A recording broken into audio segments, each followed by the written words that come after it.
fourth quarter, Celtics down 3. Paul Pierce kicks it out to Delonte West.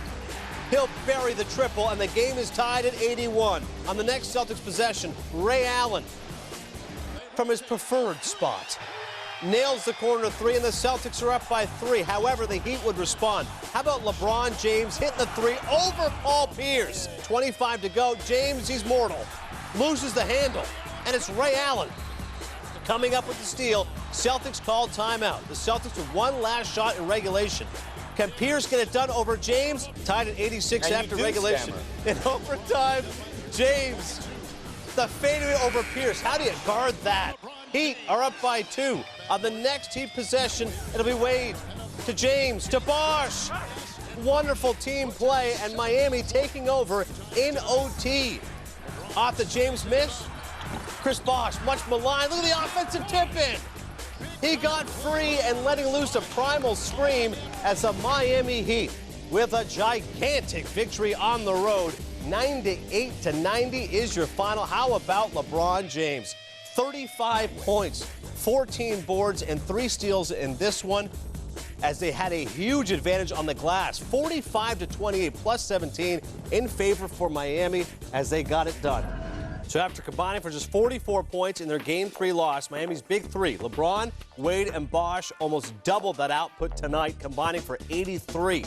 The trio even got after it on the glass, combining for 35 rebounds, including 14 from James, helping Miami move 1 win away from advancing to the conference finals. To talk more about this game, we welcome the always sensational NBA expert Tim Legger to break it down. Tim, I'm not sure you, me, and the entire production crew could have tried to stop LeBron James on this night. What was so special about what he did in this one?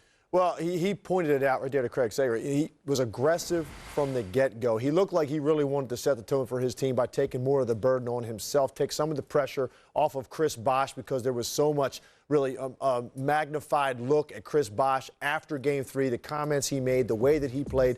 Everybody wanted to see how he was going to come out. So LeBron James said, you know what, I'm going to put this on my shoulders early in this game. It's exactly what he did. 20 points in the first half, incredibly aggressive.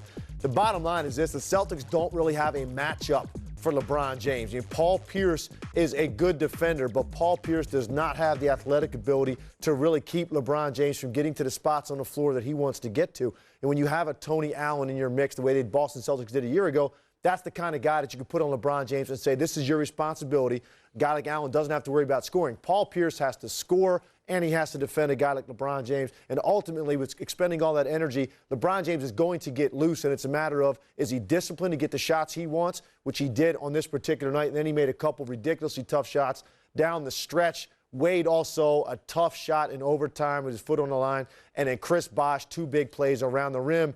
Celtics had some defensive breakdowns that allowed that to happen, and they were very sloppy with the basketball at critical times in this game, and Miami took advantage of it. For all that talent you just mentioned, though, Tim, isn't it surprising to you how they had such a huge rebounding edge against Boston? Yeah, you would expect Boston to get them in that area, but the one thing Miami does, they rebound by committee, and they rebound with speed and athleticism. You don't have to get all your rebounds within a 5-foot box around the rim, and certainly not above the rim. A lot of rebounds, most, in fact, in an NBA game, are had about 10 feet out from the rim.